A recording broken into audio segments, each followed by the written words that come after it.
मेरा साजन सबसे रोशन। Mobile phone हाथ में पकड़े वो काफी बेचैनी से इधर उधर टहल रहा था और हर गुजरते पल के साथ इसके सर पर चमकते तपते सूरज का असर दिमाग पर भी हो रहा था। इसकी बेचैनी गुस्से और झंझलाहट में बदलने लगी थी। सपहर डलने को थी मगर सूरज ढलते ढलते वो दिल की भड़ास निकाल कर जाना चाहता था। और इसकी ये बदकिस्मती थी कि छत पर कोई कमरा, किसी एक तरफ कोई छप्पर भी नहीं था जिसके नीचे खड़े होकर वो इंतजार की ये कोफत भरी घड़ियां गुजार सकता। अल्लाह तुम्हें समझे रूमी, तुमने तो आज मेरा तेल निकाल दिया। वो दिल ही दिल में उसे कोसते हुए तपा जा रहा था। हाय हादी, क्या कर रहे हो? इतनी देर से यहाँ खड़े हो तुम? पास वाली छत से नाजिया ने पुकारा। वो 3 बार मुस्कुराकर देखने के बावजूद कोई रिस्पॉन्स ना मिलने पर वो इससे मुखातब होने पर मजबूर हो गई थी। क्या है, क्यों सर पर सवार हो? वो घर्राया। तुम जो सुबह शाम यहाँ अपनी मुलाकातें भुगताती हो, मैंने कभी तुमसे पूछा है? अच्छा, तो किसी से मिलने आए हो? इसने मानी खेजी से सर हिलाया। वैसे किससे मिलने आए हो? वो ये कहकर हाशमी साहब की छत की तरफ देखने लगी। इससे पहले कि हादी से मजीद कोई सख्त जवाब देता, इसका सेल गुनगुना उठा। खुशी से उछलते हुए इसने स्क्रीन पर निगाह डाली और अगले ही पल सारी खुशी काफूर हो गई। मगर कॉल रिसीव करना भी ज़रूरी था क्योंकि इसे पता था जब तक वो बात नहीं करेगा जैन कॉल पे कॉल करता जाएगा और हो सकता है वो खुद ही यहाँ आन धमकता। हेलो, इसने लठ मारने वाले अंदाज में पेशानी से पसीना पोंछते हुए हेलो कहा। ओए, कहाँ मर गया तू? तुझे अंदाज़ा भी है पिछले 1 घंटे से तुझे कितना एसएमएस कर चुका हूँ? पूरे 1 हफ्ते का कोटा ख़त्म कर दिया है मैंने। जैनिस की आवाज़ सुनते ही अपने मखसूस मुबालगा मेज़ अंदाज में शुरू हो गया था। ऐसी बड़ हाँकने से बेहतर है एक बार पहले आईने में अपना थोबड़ा देख लो। तुम्हारे मोबाइल में एक दिन के एसएमएस का पैकेज बैलेंस तो होता नहीं और बात कर रहा है तू 1 हफ्ते की। चल फ़ोन बंद कर दे, अब किसी का फ़ोन आना है। इसने इससे जान छुड़ानी चाहिए मगर दूसरी तरफ जैन के कान खड़े हो गए। क्या मतलब, किसका फ़ोन आने वाला है? वो मैं तुझे नहीं बता सकता, इट इज़ सीक्रेट। बात करते इसने दाएं तरफ देखा, नाजिया जा चुकी थी। फिर तो मैं ये फ़ोन बंद हरगिज़ नहीं करूँगा। करता रहे इंतज़ार, जैन ने धमकी दी। खबीस इंसान, रूमी का फ़ोन आने वाला है। इसने दांत पीसे। ओह, मैं खाम इतना एक्साइटेड हो गया था। तुझे तो बस इसी के फ़ोन आ सकते हैं। मेरी हमदर्दियाँ तेरे साथ हैं और तेरे लेदर के नए जूते मेरे पास हैं। क्या? जैन इसके इंकशाफ पर इतना ओवर एक्साइटेड हो मत यार। और अब यही कहेगा ना कि दोस्तों में कोई तेरा मेरा नहीं होता। मैंने इसीलिए तो फ़ोन किया है। तुझे जब भी इसकी ज़रूरत पड़े बिला झिझक आके ले जाना। दोस्तों में क्या तकल्लुफ़। अच्छा, फ़ोन बंद करता और उम्मी का फ़ोन आने वाला होगा। Good bye. जैन ने जल्दी जल्दी कहकर फ़ोन बंद कर दिया। पता था बस के ढेर में जलती हुई तीली डाल दी है।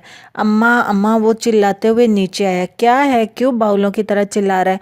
अम्मा किचन में थी, वहीं से चीख कर बोली। जैन मेरे जूते लेने आया था, वो वहीं आकर पूछने लगा। अंदाज काफ़ी गुस्से वाला था। हाँ, आया तो था। इन्होंने सर हिलाया। कुछ कह रहा था कहीं जाने के लिए? क्या कह रहा था सफ़ी? इन्होंने पकोड़ों से लुत्फ़ अंदोज़ होते सफ़ी को देखा। जैन भाई कह रहे थे इन्हें इंटरव्यू देने जाना है तो हादी के सबसे अच्छे और नए वाले जूते चाहिए जो अभी तक इसने ना पहने हों और ना इसे पड़े हों।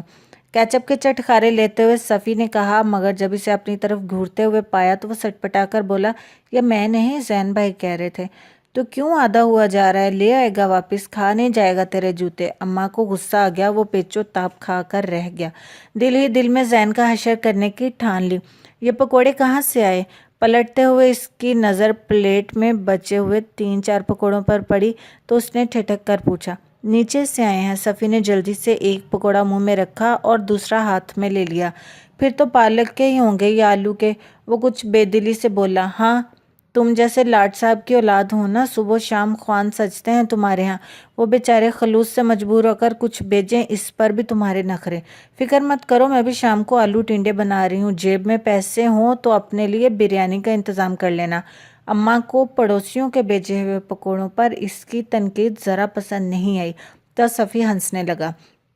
वाकई भाई, आप अपने लिए बिरयानी लेके आए तो एक प्लेट मेरे लिए भी लेते आइएगा क्योंकि मुझे टिंडे ज़रा भी पसंद नहीं है। तू कहाँ जा रहा है? अम्मा ने इसे पकारा। स्टोर खोलने जा रहा हूँ। और कहाँ जाऊँगा? कॉलर झटकते हुए इसने कुछ बेजारी से जवाब दिया। ठीक है, अपना मोबाइल घर पर छोड़ जा। हैं, क्या कह रही हैं आप? इसके तो हाथों के तोते ही उड़ गए। जरीना के यहाँ पोता हुआ है, मुबारकबाद का फ़ोन देना है इसे। हाँ तो घर में फ़ोन है ना, वहीं से कर ले, मुझे क्यों कह रही हैं। हादी वाकई परेशान था। वो मोबाइल घर पर छोड़ जाता और अम्मा रूमी की कॉल रिसीव कर लेती, तब क्या होता। अरे इसके मोबाइल में वो मोई दूसरी सिम है, घर के फ़ोन से करूँ तो 1 मिनट 3 रुपए का पड़ता है। अम्मा को और तो कुछ याद नहीं होता था, मगर कंपनियों के कॉल रेट ज़रूर असबर रहते थे। अच्छा अभी मेरे मोबाइल में बैलेंस नहीं है, डलवाऊंगा तो शाम में बात कर लीजिएगा। इससे बर वक्त बहाना सूझा। अम्मा ने इसे घूर कर देखा, फिर जैसे इसकी शक्ल पर तरस खाकर बोली, इसके पैसे मैं तुझे दे दूंगी, पर तू ज़रूर डलवा लेना। बस अम्मा फिक्र ही ना करें। वो इन्हें तसल्ली देता हुआ जल्दी से बाहर निकल आया। अम्मा का मूड बदलते देर नहीं लगती थी। हाथी भैया दाखिली दरवाजे की तरफ बढ़ते हुए इसे सोना की आवाज़ सुनाई दी तो इसके कदम रुक गए। इसने मुड़कर देखा, वो अपने दरवाजे में खड़ी थी। स्टोर जा रहे हैं? इसे अपनी जानिब तकता पाकर सोना ने पूछा तो इसने इस बात में सर हिला दिया। कोई काम था? अम्मी की दवाई ख़त्म हो गई है। वैसे तो मैं जाने का सोच रही थी, मगर अब आप जा रहे हैं तो किसी बच्चे के हाथ ये दवाइयाँ भिजवा दीजिएगा प्लीज़। आंटी की तबीयत अब कैसी है? इसे अचानक ही ख्याल आया। परसों रात इनकी तबीयत अचानक बहुत बिगड़ गई थी, तब हादी ने अस्पताल लेके गया था। अल्लाह का शुक्र है अब तो बहुत बेहतर है, इसने हल्की सी मुस्कुराहट से जवाब दिया। वो सर हिलाते हुए बाहर निकल गया। हादी अपना मेडिकल स्टोर संभाल रहा था। मेडिकल में जाने की अपनी शदीद ख्वाहिश को इसे तब दबाना पड़ा था जब हामिद भाई अपनी मशहूर ज़माना जन मरीदी के बाइस बेवा माँ को बेसहारा छोड़कर अलग हो गए थे। अचानक समरीन भाभी अम्मा की सगी भांजी थी और अम्मा के पास इन्हें ब्याह कर लाने की सबसे बड़ी वजह भी यही थी कि बेवा औरत हैं, कल कला को कोई तरिया चिलितर करके इनके सबसे बड़े और कमाऊ पुत को ले उड़ी। तब वो क्या करेंगी? इस वक्त इन्हें कतई नहीं पता था कि बज़ाहिर बहुत भोली और सीधी सादी समरीन किस तरह इनके सीने पर मूंग डलने वाली है और इनकी नज़रों के सामने इनके बेटे को अपना बेदम गुलाम बनाने वाली है। समरीन ने 1 साल से भी कम अरसा इनके साथ गुजारा था और इस कलील सी मुद्दत में इन सास बहू के दरमियान कितने मार्के हुए थे ये खुद इन्हें भी याद नहीं था। इसके बाद तो अम्मा का सिर्फ यही काम रह गया था कि इधर कोई समरीन का नाम लेता और इधर वो झोली भर भर के बद्दुआएं देना शुरू हो जाती। हामिद के अलग हो जाने के बाद सबसे बड़ा मसला अखराजात का आन पड़ा था। तभी अम्मा ने बैंक से जो जमा जथा बाकी था इसके ऊपर 2 कमरे बनवा लिए और घर ऊपर शिफ्ट होने के बाद नीचे का हिस्सा किराए पर चढ़ा दिया था। फिर हादी ने भी मुस्तकिल आमदनी के लिए हाथ पैर मारने शुरू कर दिए थे। इसके डॉक्टर बनने का ख्वाब तो चकनाचूर हो ही चुका था, सो वो इस मेडिकल स्टोर को गनीमत जानकर जी जान से संभालने में लग गया था। वो इस वक्त एक ग्राहक को फारिग कर रहा था जब इसके फ़ोन बजने लगा था। देखा तो रूमी का नाम जगमगा रहा था। इसने रिसीव करके कॉल कान से लगाई। हाँ भाई महारानी साहिबा, याद आ गई मेरी? वक्त मिल गया मुझे फ़ोन करने का। इसके लहजे में खुद ब खुद नाराज़गी दर आई थी और दूसरी तरफ इसकी हंसी के जलतरंग बज उठे। सॉरी हादी, ऐन वक्त पर आप ही आ गई थी। अब मैं इनके सामने तो तुम्हें फ़ोन नहीं कर सकती थी ना। क्यों, तुम तो कहती थी इन्हें सब पता है और तुम्हारी आपी को और कोई काम नहीं है, जब देखो मैके आती रहती हैं। इससे तो अच्छा है मुस्तकिल वहीं शिफ्ट हो जाएं। मेरे भाई का खर्चा भी कम हो जाएगा और इन्हें दीगर अलकाबात के साथ साथ घर दामाद का लकब भी मिल जाएगा। शट अप हाथी, वो बुरी तरह तप गई। तुम ना अपने भाई की सारी खोलन मुझ पर मत उतारा करो। इनके सामने तो बड़े मासूम बने रहते हो, मेरे सामने ही तुम्हें याद आती है इनकी ये क्वालिटीज़। हाँ तो इनके सामने कैसे कह सकता हूँ, तुम इनकी साली से शादी जो करनी है वो हंसा था। रूमी चुप सी रह गई, फिर कुछ देर बाद कहा, इसके लिए भाई को नहीं अपनी अम्मा को मनाओ। जब से आपी अलग हुई हैं तब से वो एक बार भी यहाँ नहीं आई और ख़ानदान भर में कैसी कैसी बातें करती हैं अम्मी के खिलाफ, कुछ अंदाज़ा है तुम्हें? जादूगरनी, फसादन, फितनी, पता नहीं क्या क्या नाम दे रखे इन्हें। खाला को ये ख्याल भी नहीं कि वो इनकी बहन है। जहाँ बैठती हैं वहाँ कहती हैं कि फ़रत ने ही समरीन को सिखा पढ़ा के भेजा है और इसी ने बेवा बहन को इसकी उम्र में ख्वार किया है। अब बताओ, अपनी और अपनी बहू की लड़ाई में वो अम्मी को क्यों घसीट रही हैं? वैसे भी जितने महीने आती इनके साथ रही, खाला जान ने इन्हें कोई सुख नहीं दिया। ऐसे में वो अलग ना होती तो और क्या करती? वो इसे सुना रही थी और वो चुपचाप सुन रहा था। हादी के लिए हकीकत थी जैसे नाचते नाचते किसी मोर की नज़र अपने बदसूरत पैरों पर पड़ जाए। तुम ये सब सुनाने के लिए फ़ोन किया है मुझे? کچھ دیر بعد وہ قدرے چڑ کر بولا، زبان درازی میں رومی سمرین کا ریکارڈ توڑ ڈالا تھا۔ یہ بتاؤ مل کب اور کہاں رہی ہو؟ ابھی نہیں بتایا نا؟ تمہیں میرے ٹیسٹ ہو رہے ہیں، وہ کچھ بیزاری سے بولی۔ تو اس کا ہمارے ملنے سے کیا تعلق؟ وہ حیران ہوا۔ اوفو بھائی، تیاری کرنی ہے مجھے، رومی جلا گئی اور ہادی ہنس پڑا۔ چھوڑے یار، تم نے کبھی ایگزامز کی تیاری تو کی نہیں، ٹیسٹ کی تیاری کیا کرو گی؟ وہ مذاق اڑانے لگا اور رومی نے دل ہی دل میں سونیا کو کوسنا شروع کر دیا، جس نے ہادی کے سامنے اس کی نالائکی کا پردہ چاک کیا تھا۔ 1 سال پہلے جب عین اس کے رزلٹ آؤٹ ہونے کے دن وہ ان کے گھر آیا تھا۔ ہاں، لیکن امی نے مجھے وارن کیا ہے کہ اگر اس سال میں میری کوئی سپلی آئی تو مجھے کالج سے اٹھوا لیں گی، اس نے شرمندگی سے بتایا۔ پھر بات بدلتے ہوئے بولی، سنو، میں آج آپی کے ساتھ ان کے گھر جانے والی ہوں۔ یہاں اس چڑیا گھر میں تو مجھے کچھ یاد نہیں ہونے والا۔ تم ایسا کرو نا، وہیں آ جاؤ۔ وہاں؟ ہادی سوچ میں پڑ گیا۔ کچھ عرصے پہلے جب خالہ موسمی بخار کے باعث بستر پر پڑی تھی، تب وہ محض رومی کی خاطر ان کی طبیعت پوچھنے چلا گیا تھا۔ اب یہ اس کی بدقسمتی تھی کہ اس وقت ممانی بھی وہاں موجود تھی، اور ظاہر ہے پھر اماں تک یہ خبر پہنچنے تے دیر نہیں لگتی تھی۔ اور اس کے بعد جوان کی طبیعت خراب ہوئی تو ہادی کے ہاتھ پیر جوڑ کر اسے یقین دلانے لگا کہ آئندہ وہ کبھی بھول کر بھی خالہ کے گھر کا رخ نہیں کرے گا۔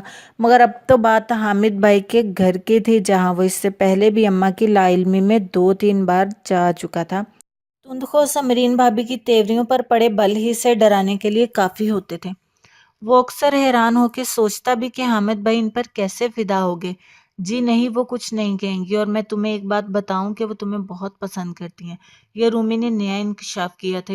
اسے جھٹکا لگا۔ اچھا، لگتا تو نہیں۔ خیر، تم وہ سب چھوڑو نا، تم بس آ جاؤ اور سنو، میرے برتھ ڈے بھی آنے والی ہے اس مہینے کی 16 کو، تو ایسا کرو گفٹ مجھے ایڈوانس میں دے دو۔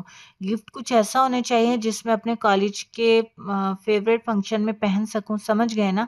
اچھا، اب میں فون رکھتی ہوں، امی کب سے آوازیں دے رہی ہیں۔ Okay bye. اس نے جلدی جلدی جملے ادا کر کے فون بند کر دیا تھا۔